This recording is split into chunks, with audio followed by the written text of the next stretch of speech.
예, 예고한 대로 우리가 마가복음을 접하게 됐는데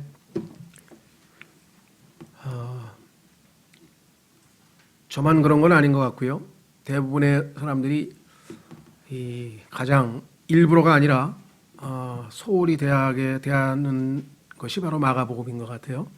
왜냐하면 마태복음, 누가복음, 요한복음 이런 걸 배우다 보면 마가복음에 있는 내용도 다 우리가 배운 것처럼 또 가끔 가다가 참조구절을 찾아다 보니까 접근을 안 하고, 그러다 보니까 저희가 이 신약 성경을 다 강해를 했는데 그 중에서 마가복음은 체계적으로 한 구절 한 구절 같이 제가 강해를 한 적도 없고 제 자신이 아마 그렇게 공부를 해본 적도 없는 것 같아요. 그렇다고 이 안에 있는 내용을 모르는 건 또 아니죠. 그래서 이번에 저희가 한번 마가복음을 통해서 하나님께서 주시는 말씀들을 좀 살펴보려고 합니다.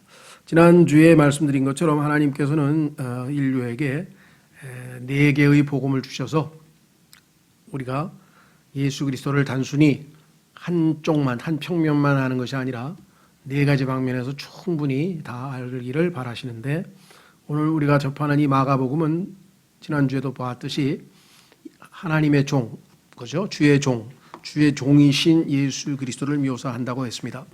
그러다 보니까 여러 가지 특징이 많이 있습니다. 제일 눈에 띄는 것은 다른 복음서와 비교해 볼 때 마가복음은 길이가 짧습니다. 16장밖에 안 되죠. 그럴 수밖에 없는 것이 종이 말을 많이 할 필요가 없겠죠. 행동으로 섬기는 이 일을 하다 보니까 가장 적은 말씀을 안 하신 건 아니겠죠. 그러나 그 비율로 봤을 때 예수님이 말씀은 거의 없고 드물고 주로 행동으로 보이셨기 때문에 성경의 길이가 짧아질 수밖에 없었다.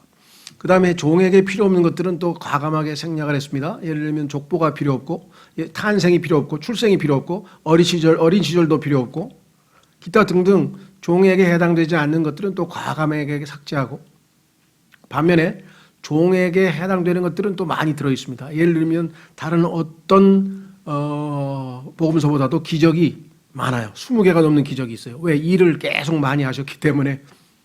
그리고 우리말로는 특징이 안 나타납니다만은 영어로는 16장인데 무려 12장에 걸쳐서 and라고 하는, 그리고라고 하는 and라고 하는 접속사로 매 장마다 시작이 됩니다. 그 얘기는 뭐냐면 그리고 또 일하고, 그리고 또 일하고, 그리고 또 일하고, 그리고 마지막 승천 후에도 예수님은 계속해서 제자들과 함께 일하고 계신 것으로 계시록 성경의 마지막 마가복음 마지막 절에 그렇게 써 있어요. 그러니까 정말 하나님의 종으로서 몸을 바쳐서 일하시는 분이시다라고 하는 것을 우리가 알 수 있고, 그와 해당되는 즉 종으로서의 특징과 인간으로서의 특징을 나타내는 것들이 곳곳에 나타납니다. 그래서 다른 복음서에는 안 나와 있는 아주 그 소소한 얘기들, 사소한 얘기들, 예를 들면 제자들 보내실 때 둘씩 보냈다든가, 이 둘씩이라는 표현 딴 데서 안 나오고 여기만 나오고, 그런 마가복음만의 특징들이 많이 들어있어요. 그러니까 하나님께서는 의도적으로 마가복음은 마가복음의 특징에 맞게끔 우리에게 책을 주셨다. 그래서 읽어가면서 하나 둘씩 우리가 좀 확인을 해 보았으면 좋을 것 같습니다. 그래서 예수 그리스도를 하나님의 백성인 유대인들의 왕, 메시아로서의 예수 그리스도는 마태복음에서 하나님께서 우리에게 소개하시고, 마가복음에서는 하나님의 택하신 자, 하나님의 종, 주의 종이신 예수님은 마가복음에 소개하고 계시고, 하나님이 의도하시고 기대하셨던 참 인간의 모습이신 참 인간이신 예수님은 누가복음에 기록되어 있고, 온 우주 만물의 창조주요 주권자이신 하나님으로서의 신성을 갖추신 존재로서는 요한복음에 기록되어 있다.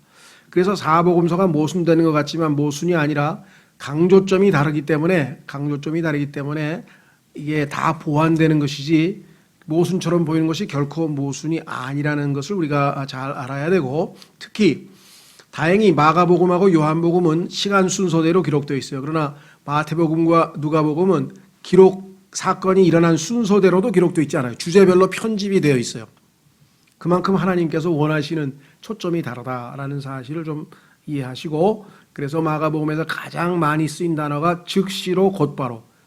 명령만 떨어지면 즉시로 곧바로 행동에 옮기시는, 그래서 행동하시는 예수 그리스도의, 우리가 이제껏 알았던 말씀을 가르치시는 예수님, 그렇죠? 스승으로서의 예수님, 하나님의 말씀을 선포하시는 분으로서의 예수님이지만 마가복음에서는 그 중에서도 독특하게 일하시고 하나님을 섬기시는 분이시다. 그래서 마가복음 1장서부터 10장까지는 섬김을 통해 자신의 생명을 내어주신 주의 종, 11장서부터 16장까지는 희생, 자신을 몸을 바쳐서 희생함으로써 하나님께 생명을 바치신 예수 그리스도. 그래서 두 종으로, 그래서 섬김과 희생, service and sacrifice인데요. 섬김과 희생이라고 하는 이 두 가지가 주님의 주의 종으로 오신 예수 그리스도께서 마가복음에서 우리에게 보여주시는 겁니다. 그런데 그것은 우리의 신앙생활과도 밀접하게 연결되어 있죠. 우리가 영적으로 성숙해서 우리를 자라게 하셔서 하나님께서 기대하시는 바는 성도들을 섬기게 하는 거라 그랬잖아요. 에베소 4장에 보면 우리를 완전하게 만드신 다음에 완전하게 성숙시키셔서 우리로 하여금 성도들을 섬기게 하기 위함이라 그랬죠. 그 다음에 우리가 뭐예요? 사랑이라고 하는 것은 희생하면서, 자신을 희생하면서 내어주는 것이 진정한 사랑이죠. 하나님께서 세상을 이처럼 사랑하사 독생하신 아들을 주셨다 그랬잖아요. 그러니까 희생을 통해서 사랑을 보여주신다. 그것이 마가복음이라고 한다면 정말 우리의 본이 되신 예수 그리스도가 아닐 수 없다. 섬김과 희생의 예수 그리스도를 우리가 마가복음을 배우는 동안에 하나하나 우리 마음속에 새겨 넣어야 되겠다. 이렇게 생각하시면 될 것 같아요. 자, 그래서 마가복음에 대해서 조금 몇 가지 좀 그 개요를 설명드리고 나서 오늘 1절서부터 아마 3절까지만 보면 될 것 같은데요. 자, 마가복음이라고 하는 책의 저자인 마가는요, 이름이 두 개입니다. 왜냐하면 히브리어 원래 이름은 요한이에요. 그래서 요한이라고 하는 마가가 이렇게 나와요. 그러니까 성경에서는 자꾸 헷갈리기 쉬운 게 때로는 로마식 이름이 나오기도 하고, 그리스 이름이 나오기도 하고, 그 다음에 히브리 이름이 나오기도 하고, 막 이름이 왔다 갔다 하죠. 그래서 요한이라고 하는 마가 이렇게 되어 있는데, 요한은 잘 아시다시피 히브리어, 유대인들의 언어로 된 이름이고, 마가는 이 그리스어로 된 이름입니다. 자, 그래서 우리는 마가라고 일단 활용을 하죠. 그래서 이 사람은 어머니가 마리아였는데 그 집이 사도행전 12장에 보면은 초대교회의 모임 장소로 쓰임받은 것으로 기록되어져 있어요. 그래서 초대교회에서는 아주 잘 알려진 인물로 되어 있고요. 그 다음에 여러분과 제가 너무나 잘 아는 것처럼 바울과 바나바가 최초의 선교 여행을 떠날 때 마가는 섬기는 자로서 일종의 요즘으로 치면 뭐라 그럴까요? 뭐 종 또는 이 비서, 그래서 총무 뭐 이런 식으로 따라가서 밥도 해주고 하여간 두 선교사를 섬겼겠죠. 그래서 따라갔는데 아시다시피 중간에 너무 힘들었는지 하여간 떠나버려가지고 나중에 바울과 바나바가 이 문제로 2차 선교 여행을 갈 때 다투었죠. 이 마가를 또 데리고 가지는 못하겠다. 어떻게 선교하다가 중간에 그만두고 가버린 사람을 쓰냐 하고 바울이 거부했고, 바나바는 자기의 사촌이라서 그랬는지 조카라고 그랬었는지 하여간 친척 중에 하나라고 성경에 써 있으니까 그래서 그랬는지 어쩐지 모르지만 그분의 이름대로 위로자라는 이름을 가지고 있는 바나바는 기회를 한 번 더 주자 이렇게 했어요. 그런데 나중에 이 마가는 회개해서 바울도 칭찬하는 훌륭한 주의 일꾼이 되었습니다. 그러니까 어떤 의미에서는 바나바를 통해서 하나님이 역사하신 셈이 되겠죠. 자, 그래서 우리는 이 마가가 나중에 그렇게 실패했다가 다시 회복되어서 하나님 앞에 귀히 쓰임받은 인물이라는 사실을 보는데, 그 사람을 통해서 하나님께서는 마가복음, 즉 주의 종이신 예수님을 소개하는 마가복음을 기록하게 하였다. 상당히 시사하는 바가 크죠. 그래서 마가복음의 핵심 구절은 사람의 아들은 섬김을 받으러 오지 아니하고 도리어 섬기며 자기 생명을 많은 사람들의 대속물로 주려고 왔느니라 하신 마가복음 10장 45절이 전체의 주제 말씀이 되겠습니다. 자, 그래서 정말 이 마가복음은 처음부터 이것저것 없이 바로 행동으로 옮기는 내용들로 시작되고 있다라는 사실을 우리가 보게 되고, 중간중간에도 보면은 아주 이 액션이 주이기 때문에 바쁘게 일하시는 모습이 자주 반복돼서 기록되어 있고 가끔씩 짧게 말씀을 하시는 내용으로 되어 있다. 그래서 마가복음의 몇 가지 특징만 잠깐 이야기를 했고요. 자, 그래서 이제 이 시간에는요, 우리가 본문으로 한번 들어가 보도록 하겠습니다. 마가복음 1장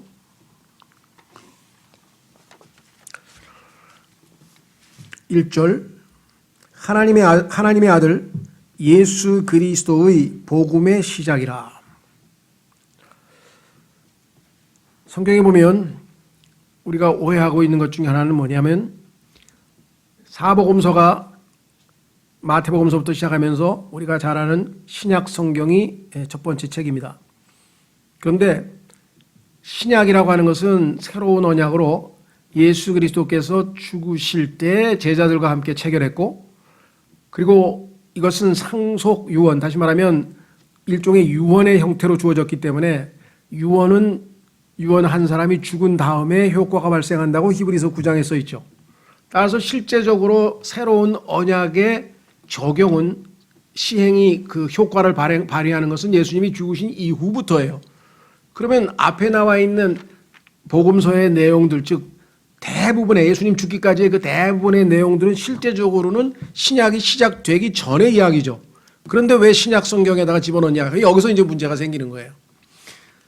그걸 잘 이해하지 못하니까 이것이 신약 시대의 교회 성도인 우리에게 바로 적용되는 줄 알고 사복음서를 막 우리에게 갖다가 적용시킨단 말이에요. 아직 신약도 시작도 안 된 지금 구약 시대의 배경에 놓여 있는 것인데 무슨 말이가 되겠어요? 그러면 신약이 시작이 된 예수님의 죽으심 이전까지의 내용들은 어떻게 이해를 해야 되느냐? 아시다시피 복음이라고 하는 것은 예수 그리스도의 죽으심과 장사하심과 부활하심이란 말이에요. 그러면 예수님의 죽으심과 장사하심과 부활하심을 기록하는 내용이 사복음서에 들어있는데 예수님께서 어떠한 과정을 거치셔서 사역을 마치고 죽게 되셨는지 그 배경이 뒤에 여기 다 나와 있다고요. 그러니까 신약이 어떤 과정을 거쳐서 수립되었는지를 설명하는 내용이 사복음서지, 실제 그 사복음서에 나와 있는 내용이 신약 시대에 우리에게 바로 적용되는 내용은 아니라는 사실을 우리가 조심해야 되는, 무슨 말씀이 되시죠? 그래서 그 예수 그리스도의 죽으심과 장사되심과 부활을 통해서 이제 완성이 되고, 그렇죠? 복음이 완성이 되고 사도행전에서 그 복음이 어떻게 전파되었는지 복음 선교의 역사가 소개되고, 그리고 드디어 이제 본격적으로 신약 시대의 교회, 신약에 해당되는 새로운 언약은 아시다시피 하나님과 유대 백성 사이에 체결한 겁니다. 그런데 유대인들이 예수 그리스도를 왕으로서 받아들이지 아니하고 메시아로 받아들이지 아니하고 거부를 해버렸기 때문에 신약은 유대인과는 예수님이 다시 오실 때에 체결될 것이라고 성경에 써 있어요. 그러니까 유대인들은 이 계약 당사자인데 한쪽의 계약 당사자가 거부를 해버렸잖아요. 그래서 그 신약의 효과가 이방인들인 우리에게 먼저 적용이 된 거예요. 예수님을 구원자로 받아들인. 그러니까 유대인들 덕분에 우리가 정말 뭐라 그럴까요? 중간에서 덕을 본 거죠. 그렇죠? 네, 그 얘기는 성경에 로마서 11장에도 써 있잖아요. 그렇죠? 네. 그래서 결국은 이 신약이라고 하는 것은 아시다시피 이 유대인들에게 적용됐던 것이 유대인들이 거부하는 바람에 우리 그리스도인들에게 적용되는데, 유대인들과 하나님께서 언약을 체결할 때에는 하나님과 유대 민족 전체가 한 묶음으로 1대1로 계약을 체결해요. 그런데 오늘날 신약 교회는 개개인 한 사람 한 사람이 예수 그리스도를 구원자로 받아들여서 개인에게 적용이 되는 거예요. 민족이 아니고. 이것도 이해하지 못하니까 또 혼란을 일으켜요. 그래서 로마서에 가면은 이 문제를 잘 이해하지 못해가지고 지금 민족을 놓고 대상으로 대화를 하고 있는데 개인에게 적용을 해가지고 올리브 나무가 잘리면 나 구원 잃어버린대 하고 지금 민족 얘기를 하는데 개인 얘기하는 것처럼 착각을 해버린다 이 말이에요. 그 지금 성경을 오해하고 있는 것들 중에 많은 것들이 지금 신약과 구약의 개념을 잘 몰라서 그래요. 그렇죠? 그래서 신약이라고 하는 것은 이스라엘 백성들이 구약의 모세의 율법의 언약을 체결하는데 실패했잖아요. 하나님은 신실했지만 유대인들은 지키지 못했기 때문에 폐기가 되고, 새로운 언약을 예수 그리스도의 피, 짐승의 피가 아니고 이번에는 예수 그리스도의 피의 언약으로 해서 새롭게 체결된 거 아니겠습니까? 그렇죠? 이것을 잘 이해를 하셔야만 우리가 복음서에 대해서 충분히 교리적으로 우리에게 적용은 안 되나 교훈으로 우리에게 많이 적용될 수 있죠. 영적으로. 그러나 이것을 안 지키면 우리가 어떻게 된다 이렇게 교리적으로 적용하게 되면요. 전혀 신약시대의 이 바울 서신, 다시 말하면서 로마서부터 세워진 신약 교리하고는 안 맞는 경우가 많이 나온다는 사실을 우리가 조심해야 된다는 것이죠. 자, 그래서 1절에 하나님의 아들 예수 그리스도의 복음의 시작이라. 그래서 이제 처음에 어떻게 복음이 시작되는지를 지금 설명하고 있죠. 예. 자, 그래서 성경에 보면 복음이 여러 가지가 나와요. 근데 복음 앞에 붙는 것이 여기 지금 예수 그리스도의 복음, 그 다음에 하나님의 은혜의 복음, 그 다음에 왕국의 복음, 그 다음에 영원한 복음, 그 다음에 영광의 복음. 그렇죠. 영광스러운 복음. 그 복음이라고 하는 것이 이게 그럼 다 다른 거냐? 조심하셔야 돼요. 몇 가지가 있어요. 그래서 그것을 쫙 분리를 해보면, 첫째, 유대인들에게 마태복음에서 하나님께서 회개하라 하늘의 왕국이 가까이 왔느니라 했을 때 그 복음은 하늘의 왕국, 예수님께서 왕으로 오시는, 이 땅에 세우시는 실질적인 왕국으로서 예수님이 오셨다. 그래서 이스라엘 백성들이 나라 없이 서름 없이 그렇게 오랜 지내던 시대에 기다리던 대망의 메시아가 오셔서 이스라엘을 이 땅에서 최고의 국가로 세우시고 예수님이 왕으로 임하실 것이다라고 하는 구약에 예언된 것들을 세우러 오신 거예요. 그러니까 하늘의 왕국은 1차적으로 이방인하고는 아무 상관이 없는 거라 이 말이죠. 대상이 유대인의 왕으로 오신 분이시니까. 그렇죠? 예. 자, 그래서 왕국 복음은 오늘날 회개하라 하늘의 왕국이 가까이 왔느니라고 할 때는 예수님의 초림 때 예수님이 지금 왕으로 오셨다. 그래서 왕국을 곧 세우신다. 유대인들이 회개하고 예수님을 영접하라 그랬는데 거부했기 때문에 하늘의 왕국은 세워지질 못했죠. 그래서 예수님은 왕국을 가지러 가신다 그래서 멀리 가셨잖아요. 그러면 예수님이 다시 오실 때에는 재림 때죠. 그때는 유대인들이 자신들의 잘못을 회개하고 예수님을 왕으로 모셔드리잖아요. 그렇죠? 그러니까 그때의 왕국 복음이, 즉 교회가 휴거되고 나서 지상에 남아있는 유대인들에게 다시 예수님이 곧 오신다. 그때 다시 왕국 복음이 전파되겠죠. 그러니까 왕국 복음의 전파에 대해서 이해를 하셔야 되고, 왕국 복음을 거부한 유대인들에 대해서 이제 하나님께서는 먹고 마시는 왕국이 아니고 성령 안에서 의와 화평과 기쁨을 누리는, 즉 예수님을 먹고 거듭나면 들어가는 하나님의 왕국, 영적인 왕국을 선포했잖아요. 그렇죠? 예. 자, 그래서 이것을 하나님의 은혜의 복음이라 그래요. 은혜로 구원받은 은혜의 복음.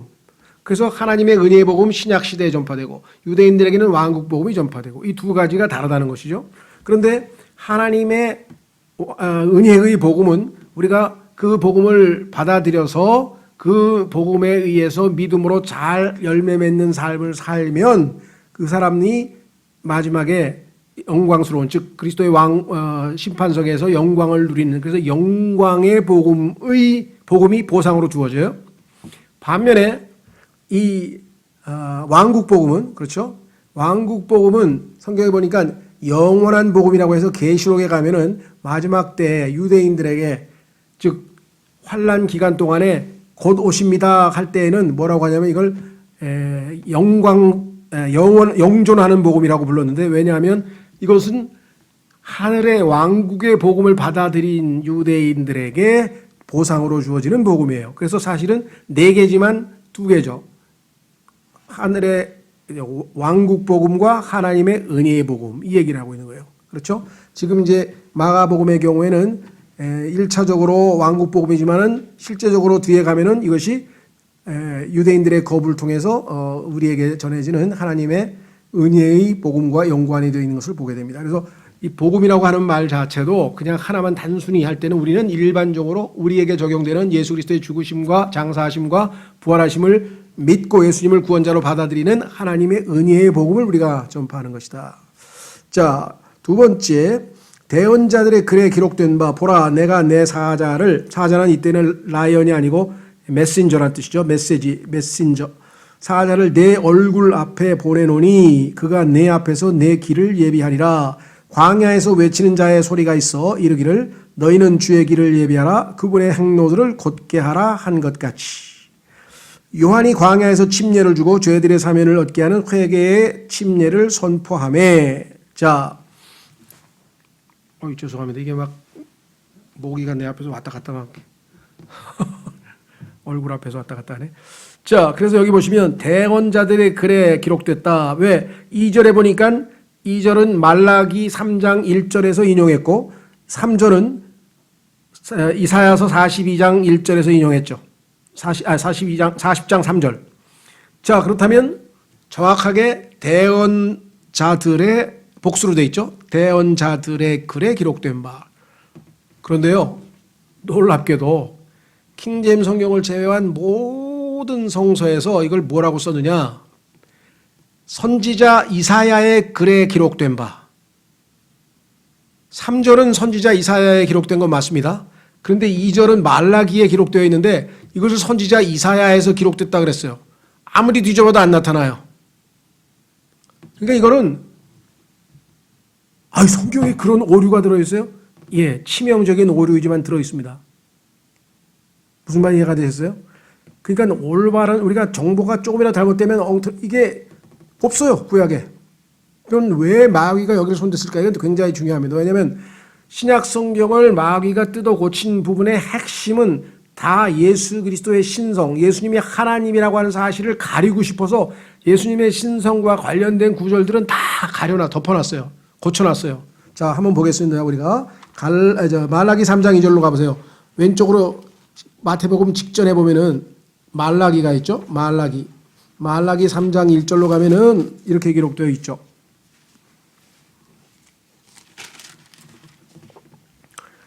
말라기 3장 1절.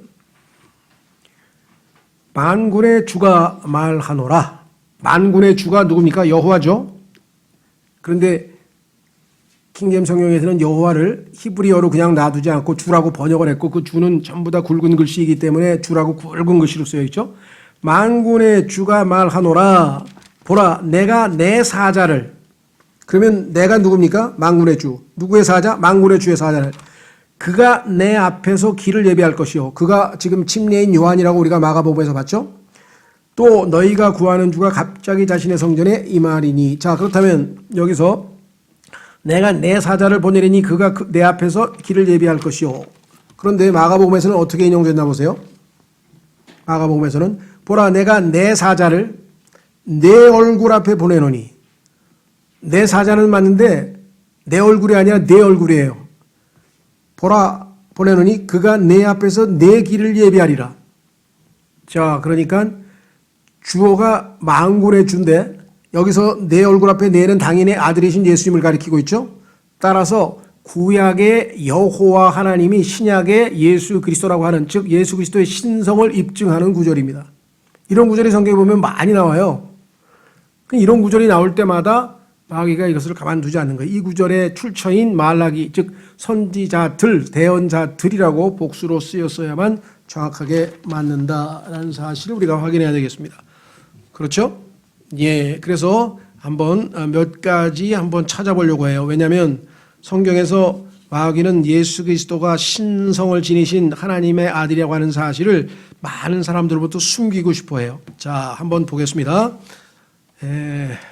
순서대로 많이 있지만 그 중에서 대표적인 것, 지금 우리가 읽었던 마가복음 3장 1절하고 그 다음에 두 번째는 누가복음 2장 33절 표시를 해놓으셔서 마귀가 이렇게 예수님의 신성이 나와 있는 부분은 자꾸만 고치려고 하는구나. 그래서 요즘에 여러분 잘 아는 것처럼 대한민국에 800만 정도의 기독교인이 있는데 개신교인 800만 명 중에서 약 절반인 400만 명은 예수님이 하나님의 아들이라는 사실, 예수님의 신성을 믿지 않습니다. 그게 소위 말하면 돌 김용옥이라는 사람이 마가복음 주해, 요한복음 주해, 온갖 성경 주해 해놨는데 전부 예수님을 인간으로 취급해서 써놓은 책들이에요. 그런데 그렇게 가르치는 대표적인 신학교가 한신대, 그 사람이 졸업한 한신대하고 그 다음에 기독교 감리교회 포함해서 상당수의 학교가 지금 예수 그리스도의 신성을 부인합니다. 부활도 안 믿고요.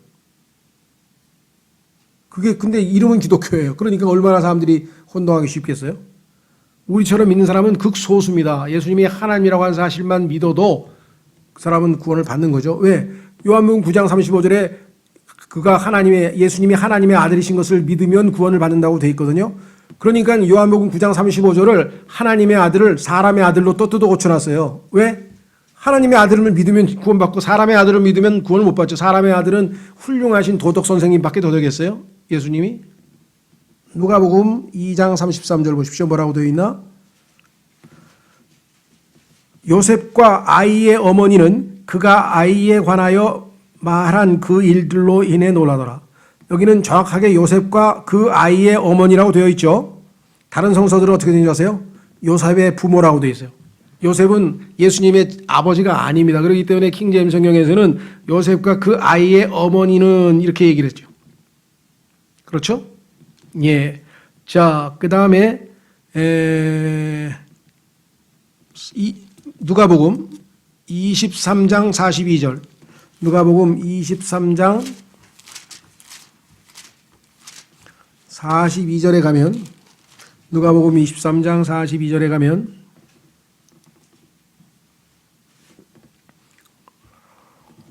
예수님께 이르되 십자가에 달린 예수님을 보고 강도가 뭐라고 했느냐? 주여. 예수님을 하나님께 붙이는 칭호를 주여라고 불렀어요. 하나님이신 걸 인정한 거죠. 주여, 주께서 주의 왕국으로 들어오실 때에 나를 기억하소서 하며, 자, 누구든지 주의 이름을 부르는 자는 구원받는다고 했죠. 그래서 예수님은 함께 있을 것을 약속했어요. 하늘나라로 예수님과 함께. 예수님께서 그에게 이르시되 진실로 내가 네게 이르노니 오늘 내가 나와 함께 낙원에 있으리라 하시니라. 그런데 42절을 어떻게 뜯어 고쳤느냐? 그에게 이르되 예수여. 요거를 그에게 이르되 예수여 이렇게 고쳤어요. 그러면 십자가에 달린 사람 보고 사람의 이름인 예수여. 그러면 내가 지금 십자가에 달려있는데 나보고 어떤 사람이 와서 김영균 씨 그러면 뭐 김영균이지 인간이지. 그런데 여기 달린 예수님 보고 예수여 하면 어떻게? 그런데 나를 보고 누가 주님 당신이 살아나실 때 나 좀 기억해 주십시오 하고 하면 그 사람이 나를 신성으로 숭배하는 거죠. 그럼 예수님의 신성을 입증하고 구원받는 구절인데 이것을 그에게 예수여로 고쳐서 예수님의 신성을 또 손을 고쳐 변질시켰다. 요한복음 1장 18절. 요한복음 1장 18절.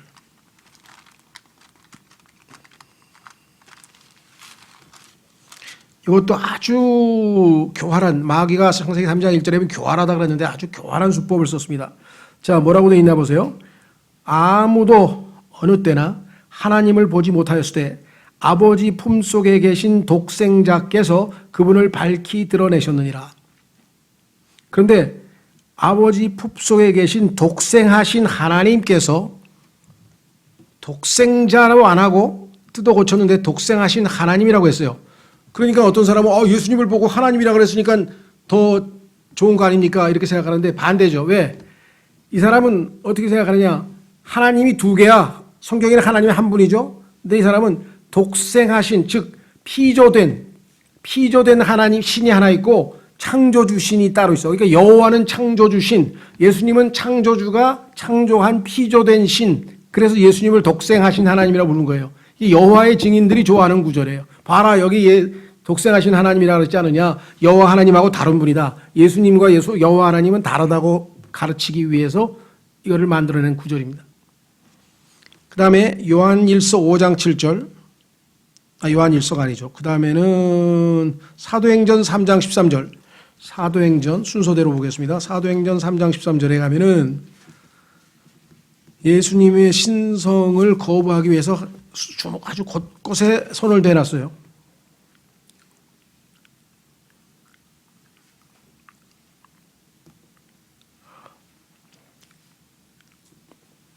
요한복음 3장 13절 아브라함과 이삭과 야곱의 하나님 곧 우리 조상들의 하나님께서 자신의 아들 예수님을 영화롭게 하셨느니라. 여기서 지금 자신의 아들이라고 되어 있죠. 예, 자신의 종이라고 아마 고쳤고요. 그 다음에 4장 27절. 4장 27절.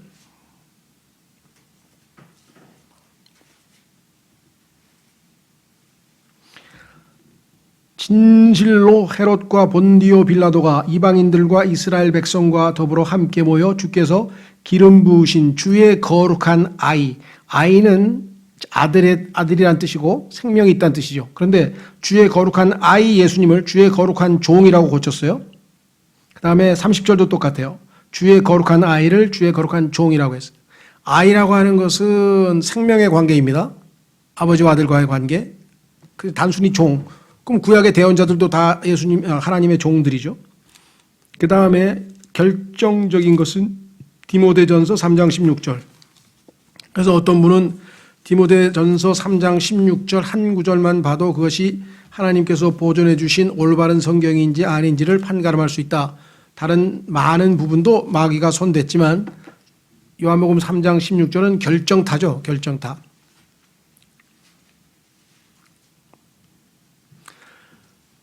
논쟁의 여지가 없이 하나님의 성품의 신비는 위대하도다. 하나님께서 육체 안에 나타나시고, 자, 명확하게 지금 하나님께서 육체 안에 나타나셨다 그랬어요. 그러면 예수님은 원래 하나님이신데 육체를 입고 나타나셨다는 뜻이겠죠.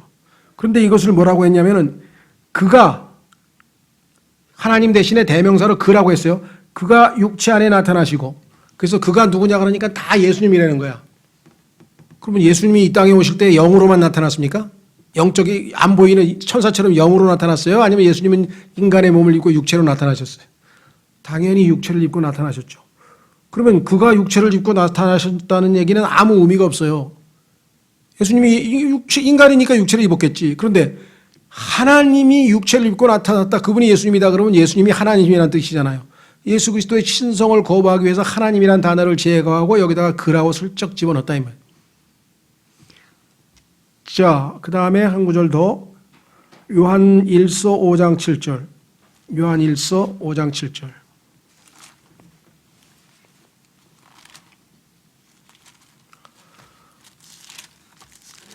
예수님의 신성을 이렇게 집요하게 파헤치고 있는 자가 있어요. 예수님을 거부하는 마귀이겠죠.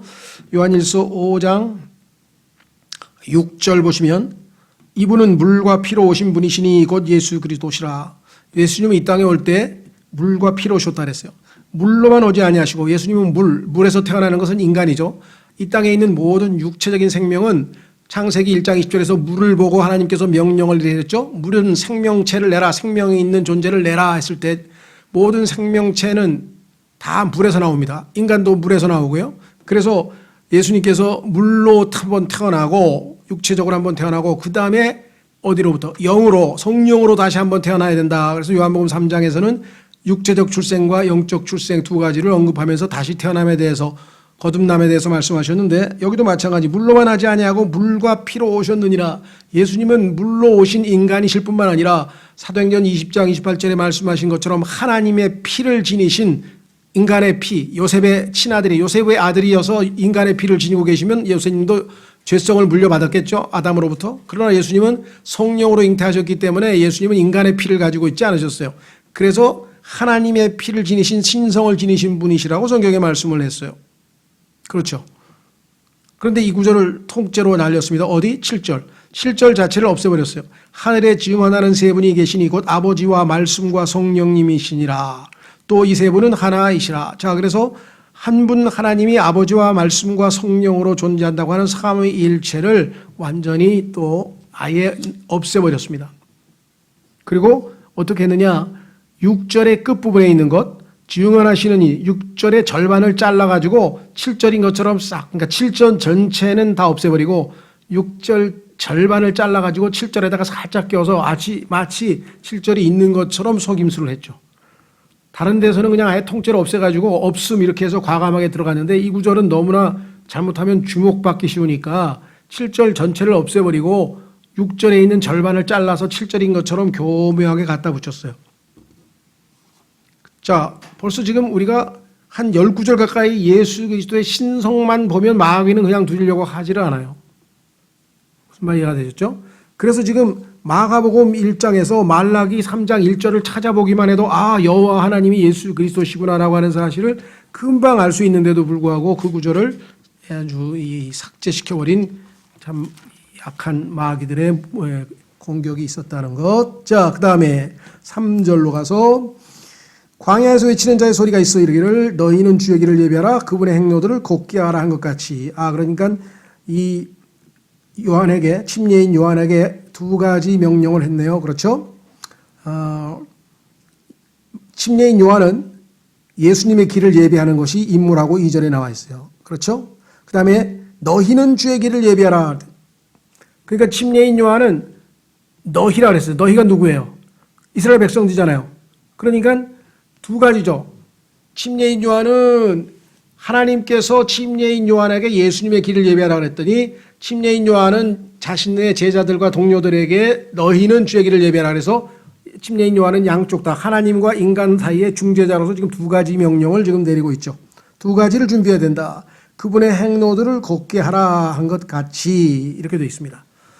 자, 그래서 우리는 지금 이사야서 40장 3절을 인용을 했습니다.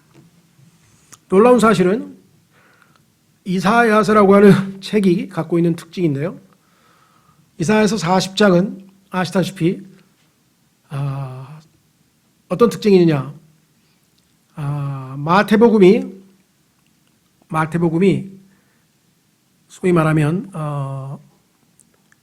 신약 성경의 첫 번째 책이고 신구약 66권의 40번째 책입니다. 왜? 구약 성경이 39권이죠. 그런데 마태복음이 침례인 요한에 의해서 회개하라 하늘의 왕국이 가까이 왔느니라고 외쳤어요. 마태복음에서는 침례인 요한이 뭐라고 복음을 사람들에게 선포하냐면 회개하라 하늘의 왕국이 가까이 왔느니라 이렇게 외쳤는데 그 침례인 요한을 등장하는 책이 40번째 책인 마태복음이에요. 그런데 이사야서 40장에 나와요. 그다음에 41장에 가면은 뭐라고 얘기하는 거 아니 하나님의 종을 보내신다. 하나님의 종이라는 얘기가 나오는데 41번째 책인 마가복음이 하나님의 종을 소개하고 있어요. 66권째 책인 계시록에 가면 새하늘과 새 땅이 나오는데 이사야서 66장에 가면 새하늘과 새 땅이 나와요. 그러니까 이사야서 66장하고 성경 66권의 특징을 비교해 보면 창세기 1장의 특징이 이사야서 1장에 나와 있고 창세기 2장의 특징이 이사야서 2장에 나와 있고 그래서 전부 다 장마다 하나 다 맞아떨어가죠. 여러분 이게 우연입니까? 사람들은 그래요. 원래 성경에는 장과 절의 구분이 없었다. 장절의 구분이 없었다. 인위적으로 갖다 붙인 거다. 이렇게 얘기를 합니다. 그러나 하나님의 섭리적인 손길이 없이는 어떻게 이사야서 66장에 나와 있는 내용이 장과 권수의 순서가 성경하고 정확하게 맞아떨어지냐 이 말. 이상하지 않냐 이 말이죠.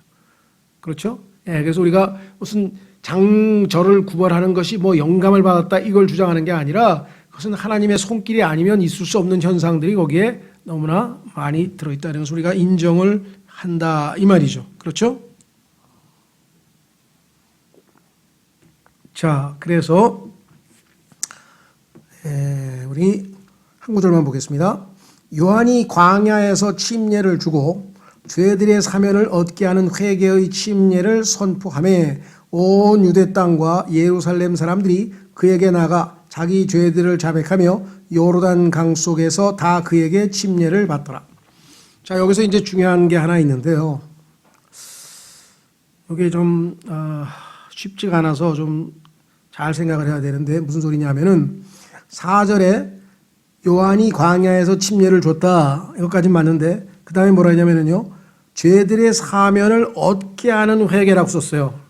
근데 이 번역을 죄들의 사면을 얻게 하는 회개의 침례를 선포하면 회개하고 침례를 받으면 죄들의 사면을 받는다 이렇게 되겠죠. 그런데 우리는 어떻게 합니까? 회개하고 죄 용서 받고 나서 그 다음에 침례 받는 거죠. 간증하기 위해서. 순서가 뒤바뀌었죠. 왜 그렇게 문제가 발생했느냐. 이것은 영어의 전치사 for라고 하는 전치사 때문에 그래요. for라고 하는 영어의 전치사는 대부분 위하여로 많이 써요. 그래서 지금 여기서 사면을 받게 하기 위하여, 즉 받게 하는 이렇게 지금 번역을 했어요. 그렇죠? 근데 for라고 하는 전치사는 두 번째 뜻이 있어요. 그것은 뭐냐면 때문에예요. 때문에. 이유. 그러니까 다시 정확하게 번역을 하자면 죄들의 사면을 받았기 때문에 받은 것에 대하여 회개의 침례를 선포하며 너희들 구약시대 보세요. 피 흘림이 없이는 죄 사함이 없다 그랬죠. 근데 구약 시대에 누가 피를 흘렸어요? 짐승이 피를 흘렸잖아요. 그러니까 짐승의 피를 흘려서 죄 용서를 받았잖아요. 그렇죠? 그런데 죄가 다 깨끗하게 지워지지는 않았죠. 그래서 구약 시대에는 용서를 받은 것이고 예수님이 오셔서 십자가에서 죽으시고 나서야 그들의 죄들이 구속을 받고 지워지는 거죠. 이해가 되세요? 자, 한번 확인해 보겠습니다. 그래서 이거 구약과 신약의 차이점을 정확하게 이해하셔야 돼요. 구약에서 죄 사함 받는 거는 짐승의 피를 바쳐서 구원을 용서를 받는 겁니다. 출애굽기 34장. 교리적으로 조금 어렵고 민감한 얘기가 나왔는데 이것을 잘 이해하지 못하면 안 됩니다. 출애굽기 34장. 출애굽기 34장 7절. 이 개역성경에는 번역이 아주 이상하게 돼서 원래 의미가 살질 않아요. 자, 정확한 성경은 이렇게 되어 있습니다. 내가 긍휼을 수천에게 베풀며 불법과 범법과 죄를 용서하되. 짐승을 바쳐서 죽여서 하나님 앞에 제사를 지내면 하나님께서 용서해 주시죠. 속죄해 주죠. 그런데 그것이 결코 죄 있는 자를 깨끗하게 하지는 아니하리라. 깨끗하게 하나요? 죄가 지워지지는 않아요. 짐승의 피로는. 그렇죠? 히브리서 10장으로 가보세요. 히브리서 10장에 써 있잖아요. 짐승의 피로는 죄가 지워지질 않는다고. 그러니까 구약에서는 하나님께서 용서만 해준 거지 죄 자체가 없어진 건 아니에요. 그래서 그들이 죽은 후에 하늘나라로 가요, 못 가요? 왜? 죄가 안 지워졌기 때문에 못 가는 거예요. 신약에서는 뭐예요? 우리는 예수 그리스도의 피가 적용됐기 때문에 죽으면 곧바로 우리의 혼은 하늘나라로 가요. 왜? 이미 정결케 되었기 때문에. 신약과 구약의 차이를 이해하시겠어요? 히브리서 10장 보세요. 히브리서 10장 뭐라고 돼 있나? 히브리서 10장 1절.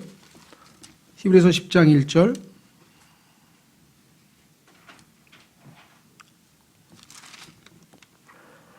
음, 4절 한 구절만 보죠. 길게 보면 시간이 없으니까. 히브리서 10장 4절에 보면은 황소와 염소의 피가 죄들을 제거하는 것은 뭐라고요? 출애굽기 34장에서 뭐라고 했어요? 죄들을 깨끗하게 할 수 없다. 제거는 못 한다 그랬죠. 그런데 불법은 용서는 받는다 그랬죠. 그러니까 구약의 그 사람들은 죄 용서는 받아. 왜? 짐승을 죽여서 손에 얹고 내 죄를 다 짐승에게 넘기고 짐승이 죽고 그러면 대속의 원리에 의해서 죽습니다. 용서는 받아요. 그러나 그게 예수 그리스도의 피, 즉 하나님의 피가 아니기 때문에 죄들이 지워지진 않아요. 없어지진 않아요. 그렇기 때문에 예수님이 죽으실 때까지 기다려야 돼요. 그래서 기다리고 있는 거예요, 지금. 다 어디서? 파라다이스. 아브라함의 품이라고 하는 낙원에서 지금 지하에서 기다리고 있다가 예수 그리스도께서 죽으셔야만 그들이 죄들이 제거되고 하늘나라로 갈 수 있는 거 아니에요? 그래서 예수님이 부활 승천하실 때 이 사람들 다 데리고 갔죠. 왜? 죄가 다 제거됐으니까. 이해가 되시죠? 그렇지 않으면 이 사람들은 지금 대기 상태에 있잖아요. 그러니까 구약의 성도들은 지하에 있는 낙원에서 아브라함과 함께 기다리면서 뭐만 기다리는 거예요? 예수님께서 죽으셔서 하나님의 피가 흘려지기만을 학수고대하고 있겠죠. 그래서 누가복음 9장에 보면은 예수 그리스도께서 변형산에 올라갔을 때 모세하고 엘리야가 구약의 대표로 대언자와 그다음에 이 율법 소위 말하면 이 선지자와 누굽니까? 제사장으로 이 대신 과거 유대인들을 대변하는 두 리더로서 모세하고 엘리야가 예수님을 만났는데 그때 예수님의 세 사람의 대화의 주제가 뭐냐? 예수님의 죽으심이라고 써 있어요. 왜? 구약에 지금 지하에서 기다리고 있는 사람들은 전부 다 예수님 죽으실 날만 기다리는 거예요. 예수님이 죽으셔야 죄들이 다 깨끗하게 씻겨서 어디로 가요? 하늘나라로 바로 올라갈 수 있잖아요. 그래서 그들을 데리고 올라갔다고 에베소서 4장 8절에 써 있잖아요. 그러니까 구약의 성도들은 기다릴 수밖에 없었다 이 말이에요. 근데 오늘날은 십자가 이후에 죽은 사람들은 예수님을 믿는 순간에 우리의 죄들은 예수님의 피로 다 정결케 됐기 때문에 언제든지 죽기만 하면 우리의 혼은 하늘나라로 올라간다는 사실을 알 수 있죠. 그래서 우리가 구약과 신약의 차이를 잘 이해하지 못하면 복음에 많은 혼돈이 있게 된다는 사실을 좀 말씀을 드리고요.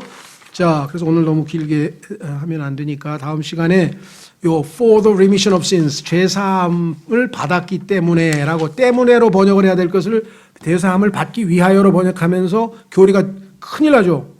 여러분과 제가 죄사함을 받기 위해서 침례받습니까? 죄사함 받고 나서 죄사함 받았으니까 어떻게 해요? 세상 사람들한테 나 죄사함 받았어. 이제 하나님의 자녀 됐어. 이제 나는 이제 세상에 대해서 죽고 죄에 대해서 죽었어.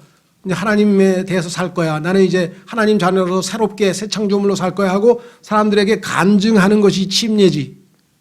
침례를 받아야 죄사함 받습니까? 큰일 날 얘기죠. 그거 행위구원 되잖아요. 행위구원. 이해가 되세요? 그래서 이 for라고 하는 전치사 하나 때문에 얼마나 많은 문제가 생기는지 몰라요.